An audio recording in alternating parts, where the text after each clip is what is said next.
let me tell you what this paper is about, right? So a long time ago, almost 3 years ago, I worked on trying to understand systematic biases that can emerge when you rely on crowd workers to gather labels, right?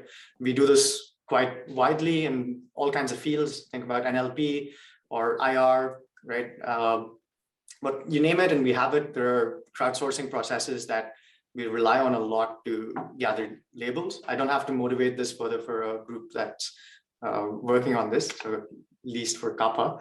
But we do know that there are cognitive biases, and what can happen because of this is that it results in poor data quality, and then take that poor data quality, train machine learning models, and you have all kinds of undesirable consequences that we're all familiar with, right?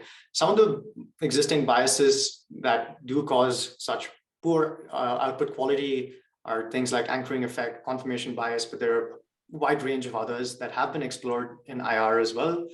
And there have been a few works in the last few years that have identified these cognitive biases, right? And have showed that this is something you should be aware of and try and mitigate in order to make sure that you have cleaner data that's, probably not going to be as biased as otherwise. And this can occur often, but what very few people do around the world is try and counter cognitive biases while they're designing tasks, right? How many of us, so I'm sure many of us here were involved in designing user studies in the recent past. How many of us have made a conscious effort to try to circumvent cognitive biases, right? When we think about task design, even from an HCI perspective, right, of setting up a solid, valid experiment, very seldom do we give cognitive biases a thorough thought, right? You often think about, ordering effects, because ordering effects are one of the most obvious places to control your experimental setup. You think about counterbalancing groups, because again, participant samples and how they see different things is, there are some low-hanging fruits when it comes to experimental design, right? How do you make sure that the outcomes are going to be valid ones and not just biased because of the way you carried out your experiment? But we don't really consider cognitive biases in the same fold. So what we did was we carried out a retrospective analysis of a series of different works that were published at the Human Computation and Crowdsourcing Conference. So for some of you who just joined our group, if you didn't gather the notion of the Human Computation Conference, it's one of the premier conferences for this niche of research. Of course, you have venues like Kai or WWW that are considered to be the highest venues for that brand of research. But if you think about the core community around which this work is done, it's HCOM, right? And we said, well, let's take that as the test bed, and let's consider the works that have been published at HCOM over the last 3 years. I think we looked at 2018, 19, 20, and 21, last 3 or 4 years, I guess. And we said, let's identify all the papers that have actually used user studies or used crowdsourcing to gather data, right? And let's see whether or not we can glean off what they've shared in their public papers about their task design, right? And let's try and see whether they actually paid heed to cognitive biases, if they do anything to prevent it or not. So that's what we did in here. But the bottom line is that it's pretty difficult to deal with controlling for cognitive biases, right? It's quite difficult to understand which cognitive biases might creep into a particular task. It's quite difficult to try and understand how you can design to counter such effects. So what we wanted to do was come up with a way in which any Tom, Dick, and Harry was trying to use crowdsourcing to gather data or use crowdsourcing to carry out experiment with human subjects involved can lean onto and say, hey, I have this tool, and can I use this tool to now somehow inform my task design so as to avoid cognitive biases, right? That's what we want. And what we wanted, what we started doing was to try and see whether we could come up with a checklist as a starting point to help us get there, right? So the instrument that we believe can help us is maybe a checklist, right? So imagine you're designing a crowdsourcing task, and if you had a checklist, you could probably just go through that checklist to see whether you're taking care of countering potential cognitive biases that can show up, right? That would probably be a pretty easy to use instrument. So as a starting point, we looked at, hey, have people done this before, as we do with most research questions? And we realized that well, the famous Kahneman and crew came up with a biased checklist for business decisions, right? So these guys have obviously set the tones for understanding behavioral economic perspectives of humans and rational thinking and irrational thinking, right? Some of you probably read Thinking Fast and Slow by Kahneman, which runs into a lot of these interesting discussions with respect to human behavior. So we said, well, let's lean on this, right? They came up with a checklist which talks about 12 different biases that can creep into decision-making processes. And what we realized was that we could actually adapt all of these 12 items to fit the crowdsourcing context. So what we found was that there was a literal one-to-one sync with some of the cognitive processes that take place while people are completing crowdsourcing tasks. And this was a marriage made in heaven in that sense, right? So we looked at this 12-item checklist and we said, well, let's try and see how we can include that in the crowdsourcing context, right? And we tried to do so from the perspective of different types of tasks, but we also used a single example to show how it fits all of these different criteria. So let me give you one to help you understand what I'm getting at, right? So there's this cognitive bias called groupthink or the bandwagon effect, right? Some of you may have heard of this.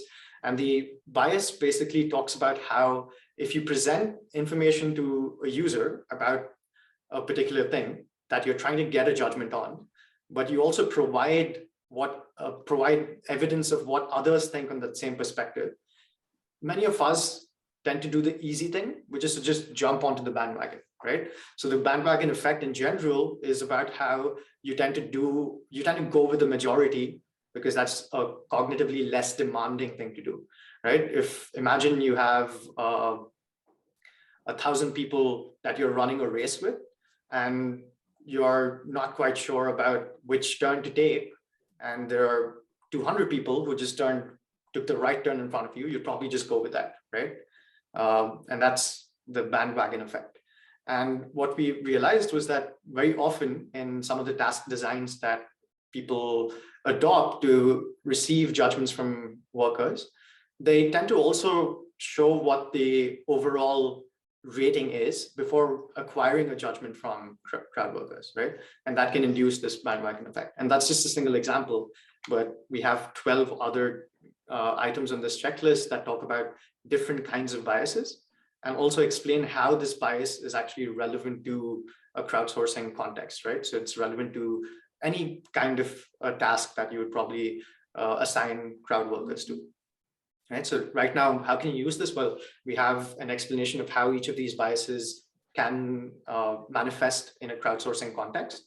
So imagine you're running a user study. One way to make sure your design is tight is to look at this, go through these different items on the checklist, see whether you've made design choices that can cater to mitigating those effects from emerging, right? So that's the broad idea. Let me show you a small insight into this retrospective analysis we did. So long story short, for those of you who didn't catch it, this was actually quite appreciated at the conference last year. It ended up winning the Best Paper Award as well, which means the community acknowledges the value of this, right? And I wanted to share this with us because we're all doing this kind of research, which means we should benefit from it ourselves as well, right? So whenever we start designing tasks from now on, let's try and make use of this checklist where we can check whether or not our design is creating room for such biases to manifest. So here's what the table says, right? It produces some statistics about the number of papers that have either acknowledged or have taken care of these cognitive biases, right? And you can see that the numbers are pretty baffling. There are very small percentages of papers that have really either shared information about these biases or have taken steps to mitigate these biases, right? So there's 25% of the papers have barely considered it in 2018, 38% did in 2019, 2020, only 20% did. So in general, only about 30% of works that are published in this area despite being the premier human computation crowdsourcing conference, don't really look at any of these things, right? And if you break it down per bias, those numbers are even more baffling. But that's understandable, right? That's probably also because sometimes people do take measures, but they don't talk about it. Maybe there's space constraints, whatever. So the reason why this is happening is not the key concern. But the point is, a lot of this is often swept under the rug, right? As opposed to trying to share as a part of your task design, what are the biases that you also took measures to prevent? People don't talk about this at all. But that could be the nice next step that we can expect to see in papers, right? So if we start creating this movement where every paper that we write, when we're talking about the task design, we can also describe that, hey, we use this checklist and we made sure that these biases, don't manifest in our experiment. That makes it, a more solid. Think of it as metadata that you're sharing, right? When you're sharing a data set, you share. Well, nowadays we have this movement towards sharing more information about where this data is coming from, right? Who the people are. So you probably heard about these model card paper from Timnit Gebru, right? Where they also dive into a similar notion where they want to see where this data is coming from, who are the people who are behind it, because that can inform how you act with the data. So the bottom line is that cognitive biases are likely an important limitation of many of the crowdsourcing studies, but they're often hard to identify, assess, and mitigate. And this checklist can help out with that, right? So how can you use the checklist at this point? You might wonder, all right, nice and glorious, good deal, but how do I use it, right? So one way to use it is to measure or assess cognitive biases that perhaps exist in an experimental design that you have, right? So you can use this to just sort of say to check whether or not something exists. And then you can think about using the checklist. You can also, by definition, you can come up with ways to mitigate the cognitive biases, right? If you read each of these definitions, and they're also, the paper also provides ideas with respect to each of the cognitive biases and how you can mitigate that. And then the third point is what I was suggesting, where we can document these cognitive biases, right? So imagine you have your experimental setup and you're talking about it in your paper, right? Then over there, you can explicitly say which are the biases that you cater to mitigating, or you try to mitigate, which are the ones that you can't be too sure of, right? That's not necessarily a bad thing. In fact, that's a great thing, right? Imagine you create a data set and you tell people you're not sure if this data set might have some of these cognitive biases. I think that's a glorious way to share information and data. So this is my call for action is for all of us, is that we should probably use this for every crowdsourcing study that we design, even in the human AI sort of experiments that we're running, right? Because cognitive biases creep in everywhere. So the idea is that this lives on forever, and the community can try and make this a more exhaustive set of biases. So obviously we've mapped only 12 cognitive biases that potentially can creep in. It's not exhaustive by any stretch of imagination, right? So we can imagine that if others uncover different cognitive biases based on different types of tasks, then they should be able to add to this list and make it grow. So the way we can do this is by having a living repository rather. So here's a link to that. And the way we've set it up right now is that people can go download this repository and make some edits to it directly and send the edited file with a description of this, which will be wetted, and then it can be updated directly and integrated into this checklist, right? So that's the way it's set up right now. So yeah, this is just a small summary of what was done in this work. I'd love to hear some questions. Okay, so I definitely have a couple. So on slide 6, where you're showing like the statistics of the biases and their detection in the at age comp in the last 3 years, yeah. How is that bottom row determined? Because is that just the average for that year? Oh, sorry. So the bottom row is completely disjoint from the rest of it. Okay. What the bias, yeah, it basically just says how many of these papers even considered biases, right? Okay. So if they had any mention at all that's saying about in biases. 2018, only one paper even considered Correct. bias. Yes. And the rest of it is saying that those biases were present in those papers. Correct. Yes. Okay, interesting. And then the other question I had was just before you started talking about the use, I believe it was the next slide actually. Nope, next one. Oh, or actually, yeah, it is that one. Sorry. So you're saying that identifying cognitive biases is hard to do. And yet this checklist seems to be a checklist of the types of biases that can be present. So if we want to fully utilize this checklist, we then need to solve the hard problem of identifying the biases on this checklist. Are there strategies to do that, to make this checklist easy to use? And is it worth potentially providing sub-checklists for each of those biases with those strategies to augment this one? Yeah, so in fact, every single bias on this checklist comes with a set of instructions that help you identify whether this exists, right? Awesome. So that's essentially what this is about. And that's also why, we say this has to be a living document, right? Because as you probably gathered, these are only 12 different cognitive biases that cover a wide range of things. So I don't imagine that, all of a sudden, a few years from now, this will explode into 40 biases, because this seems to be quite comprehensive, right? These 12 biases. But of course, there might be new ones that will come up. And then we would, of course, need to know how to identify them in, based on the experimental design, right? So most of these, when it comes to identification of potential biases, it's geared towards the task design and the experimental setup, right? So it's that organization that allows for biases to creep in. So that's what we use as a lens to try and identify them.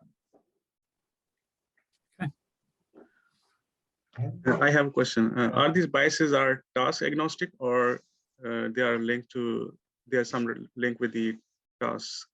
That's an awesome question. Yeah, that's an awesome question. They're all task agnostic. So literally any task that you're designing with crowd work, any of these biases can come into play, right? Literally any one of them.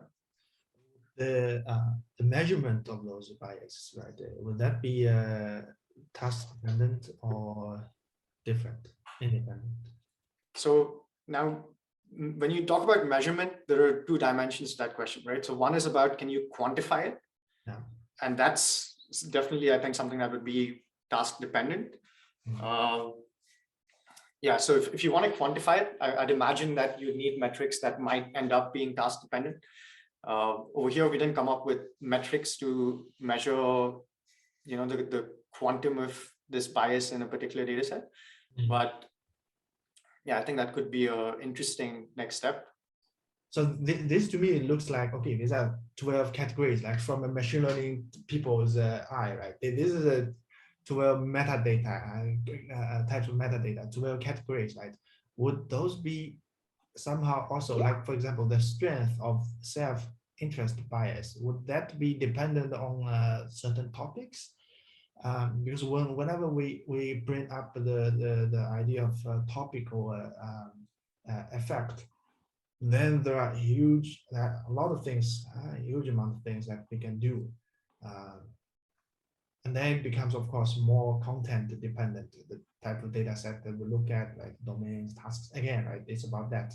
So I wonder if, I don't have that knowledge, right? But I wonder if, for example, self-interest bias, as an example, right? That is dependent on certain topics. I don't have concrete definition of the word topics, but then I was just asking if it would be interesting to go deeper, to go more fine-grained. Yeah, no, you're right. So that's a valid question, right? So to what extent are these biases that we've uncovered and said are relevant actually task dependent, right? Or yeah, so how closely are they tied to the context in which we're speaking about them?